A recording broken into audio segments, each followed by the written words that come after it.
Avatar, The Legend of Korra, episode 10 review, let's go! So we get to see a really familiar face in this episode. I was just like, oh my god, is that who I think it is? It's you?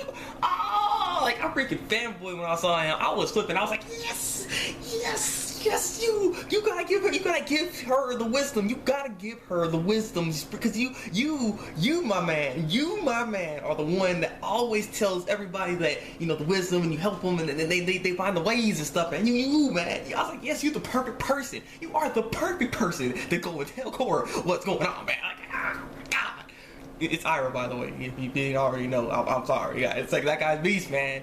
And the thing is, freaking Korra and jinora, they end up getting eaten by like this weird spirit animal, and jinora got sent to like the good part of the spirit world, while Korra was sent to like the dark side, the dark side of the spirit world.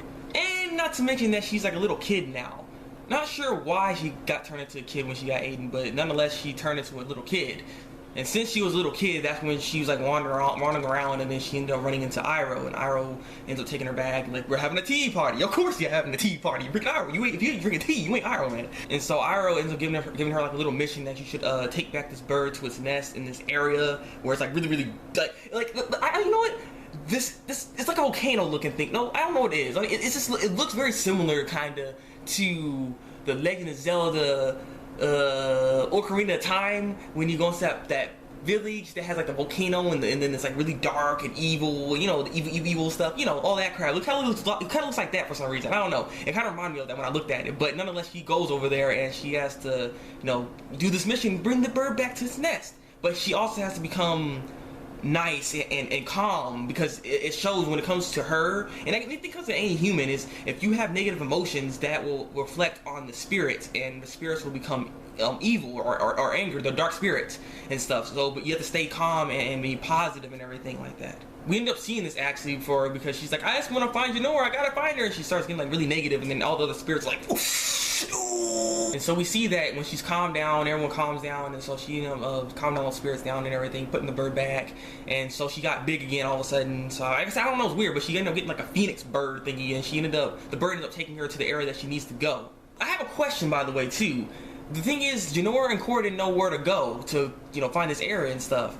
So it's just like, what Korra did was so simple. Why didn't they just do that from the beginning? Just get a spirit, ask them if they can go somewhere, like go to that area, and they'll take them or something. I don't know. Like, I mean, they had a little bit issues right from the get-go when they got to the spirit world, of course, but they could have run into a nice spirit at some point to be able to tell them where they need to go. You know what I mean? Instead of all this crap happening, because I mean, jinora kind of messed up. And that's the thing about this episode. If jinora was not with Korra this entire time, none of this would happen. None of the stuff that happened in this episode would have happened if jinora wasn't with Korra. Unfortunately, I have to say, because jinora is the one that wandered off, which got eaten by freaking a spirit, and they got split up because of that. And what happens in this episode later on is that jinora ends up getting captured by Unalaq. Jinora ends up going, but before she got captured by Unalaq, jinora ended up going to Wong Tong's library. It's in the spirit world for some reason, but it's Wong Tong's library. That's the other thing that I was like, oh my god, it's Wong Tong's library. Wong Tong is still a bird. He's still dumb. I don't know what's up with this guy. Like, he's what he says. So I was like, what are you doing? Wait, what? The thing is, he's working with Unalaq. He's all saying, the Wong Tong's working with Unalaq. Wong Tong's like, oh man, Unalaq, that guy right there, that guy's good with spirits, man. He's a friend of spirits. And I'm like, are you, do you not see the dark spirit forming around this guy? Like, how is he a freaking good guy? How is he good to spirits? What are you talking about? For someone that knows 10,000 things, you are 10,000 times dumb or something. Like, what's wrong with this guy? I can't even say it. It's gonna make me mad. Like, what's wrong with him? He's always annoying to me. He's just really annoying for some reason. So the thing is, Unalaq ends up taking jinora. Jinora is now bait, basically. And what Unalaq does, very interesting, and I want to talk about this, is that he uses that technique that he uses for the spirits to calm them down? Yeah, he uses that technique on jinora. And what's going on is her body's lighting up, and it looks like a dark spirit kind of like light that's going on her. And it seems as though what he's going to do is basically trap her into the spirit world using that technique. The thing here is, though, I want to say as well, is that this just shows again, that's why waterbenders honestly seem to be the most powerful benders there is. They can blood bend, control your body, but not only that, they can control your spirits now too. It's like, it's kind of cheap, because now you can, basically with that technique, you can lock someone's spirit away in the spirit world. So I'm wondering, is he able to actually use that same technique in the material world, in the actual world? Or is it just in the spirit world where he can actually do that? Or is it because their spirits, he's able to actually use that technique to be able to trap the spirit there? So maybe that's what it is. But nonetheless, it sucks. So with that, freaking Korra ends up having to open up the other side of the portal, so that freaking Vaatu can come out when the harmonic convergence happens. And so the thing is, you know, with this deal, she's supposed to open the portal and then they're supposed to let go jinora.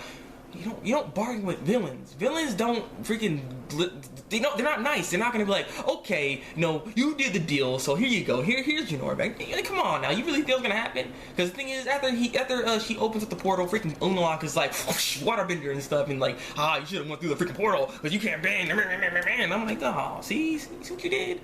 Like, I mean, yes, you didn't want her to get stuck in the spirit world, but you could have done something else. Like, I don't know, it could have been something. Could have been something else. It's just sucks. Now Jinora's stuck in the spirit world right now. Korra went back to the material world, and she's just sitting there like, what have I done? And Tenzin's like, oh, my baby! Oh, where my baby? Ah! So I look forward to seeing the next episode, though. Hopefully Iroh actually comes back to does something else. I want to see Iroh just be supporting them, supporting Korra again. And it's kind of cool because it's kind of like from the first series here, because what Roku said to Avatar Aang is like some friendships last more than even a lifetime. So it's kind of nice that that's kind of like the case here with Iroh and then freaking Korra. You know what I mean? Like, I get it. Like, it's kind of nice. Like, I like how they did that little reference right there as well. So I'm just like, this is a really good episode. Like I said, I love seeing Iroh again. Hopefully he'll come back or do something else. You know, maybe give Korra some more wisdom, because that's what he's always good for. Also, I just want to ask this too when it comes to Unalaq. Like, we've been debating, or not debating, but we've been discussing, you and I, me and the viewers, we've been discussing this so far, that Unalaq may be trying to become the next Avatar, or the Dark Avatar, basically is what it is. You know, release Vaatu, and then he's gonna try to get him inside, and then bam, he's gonna be the Dark Avatar. That's what we were all saying and stuff like that. But at the same time, like, is that really what's gonna happen? Like, if you really think about it, like, do you really think Vaatu is going to agree to be inside somebody? Like, that doesn't seem like that he would agree to something like that. Maybe he might tell him that lie, you know, just to try to get him out. But, you know, Vaatu probably has something. He wants to go to the world, you know. He wants to do his own thing. He wants his revenge on Rava, you know what I mean? So, I'm just wondering, like, I know that's probably what Unalaq's main plan is. Like, he wants to try to take Vaatu inside of him. But Vaatu, what is Vaatu's plan per se? What is he really trying to do?